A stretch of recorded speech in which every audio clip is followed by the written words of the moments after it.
9 মাসে গিয়ে দাঁড়িয়েছি। কিন্তু সবচেয়ে দুঃখের কথা হচ্ছে আজ শহীদ পরিবার আহত যোদ্ধাদেরকে সাথে নিয়ে আমরা যে দাবিতে এখানে দাঁড়িয়েছি সেই দাবি পূরণ হওয়ার কথা ছিল 2024-এর ওই আগস্টে। আমরা আজকে অনেক কথা বলছি যে আমাদের আওয়ামী লীগ নিষিদ্ধ করতে হবে, তাদের কর্মসূচি নিষিদ্ধ করতে হবে, তাদের রেজিস্ট্রেশন বাতিল করতে হবে। কিন্তু আমাদের জায়গা থেকে এই কথাগুলো এই মঞ্চে আজ কেন দাঁড়িয়ে বলতে হচ্ছে?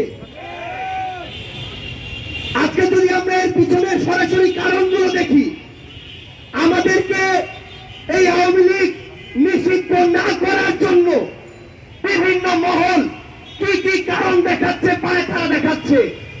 তারা আমাদেরকে শোনায় যে বহির্বিশ্বে তাদের ইমেজ ক্ষুণ্ণ হতে পারে।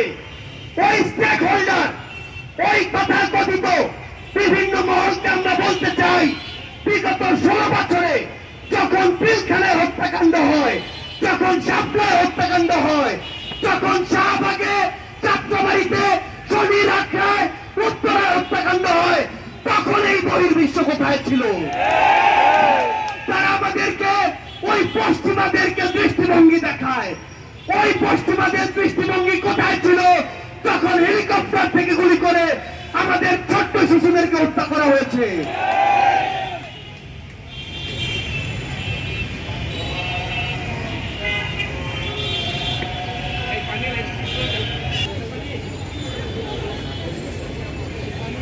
অভ্যুত্থানের 9 মাস হতে চলেছে।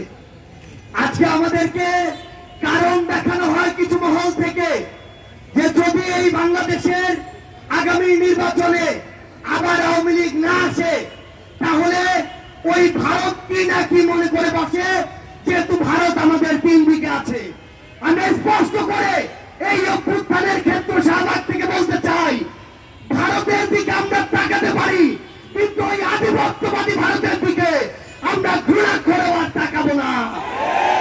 সেই ভারত এতগুলো খুনের হুকুমকারী, ওই খুনি হাসিনাকে আশ্রয় দিয়েছে, সেই হাসিনাকে এই বাংলাদেশে ফেরত দেওয়ার পূর্ব পর্যন্ত ভারতের সাথে বাংলাদেশের সম্পর্ক স্বাভাবিক হতে পারে না। খাতা কলমের সম্পর্ক আর জনগণের সম্পর্ক কোনদিন এক হতে পারে না। আমরা ভারতকে স্পষ্ট করে একটা কথা বলি, বাংলাদেশের সাথে যদি প্রতিবেশীর সম্পর্ক আগামীতে তারা দেখতে চায় তাহলে যে সকল খুনিকে তারা ওই জায়গায় আরামায়েশের স্থাপনা আবাসন দিয়ে রেখেছে তাদেরকে বাংলাদেশে পাঠাতে হবে এবং বাংলাদেশের মাটিতেই তাদের এই বিচার হতে হবে। আজকে থেকে 10 মাস আগে বাংলাদেশের অধিকাংশ মানুষ তাকিয়ে থাকতো কখন বাংলাদেশকে বিভিন্ন জায়গায় স্যাংশন দেওয়া হবে, কখন আমেরিকা হস্তক্ষেপ করবে, কখন হাসিনা মারা যাবে, কখন পরের ইলেকশন আসবে, তারপরে তারা মাঠে নামার প্রস্তুতি নিত। কিন্তু যেই ছাত্র জনতা রাজপথে নেমে জীবন দিয়ে এই খুনি হাসিনাকে দেশ ছাড়া করেছে, তাদের জীবনের এই যে হত্যাগুলো, এগুলোর বিচার হওয়া পূর্ব পর্যন্ত বাংলাদেশে অন্য কোনো কিছু নাম নেয়া এই অন্তর্বর্তীকালীন সরকারের মুখে মানায় না। রাজনৈতিক দলগুলো আজকে সময়ের বিবেচনায় প্রতিযোগিতায় নেমেছে, আগে সংস্কার নাকি আগে নির্বাচন। মাথায় স্পষ্ট করে ঢুকিয়ে রাখুন, সংস্কার নাকি নির্বাচন, এই খেলা বাদ দিয়ে প্রতিযোগিতায় নামুন যে সবার আগে হতে হবে এই হত্যাকাণ্ডের বিচার।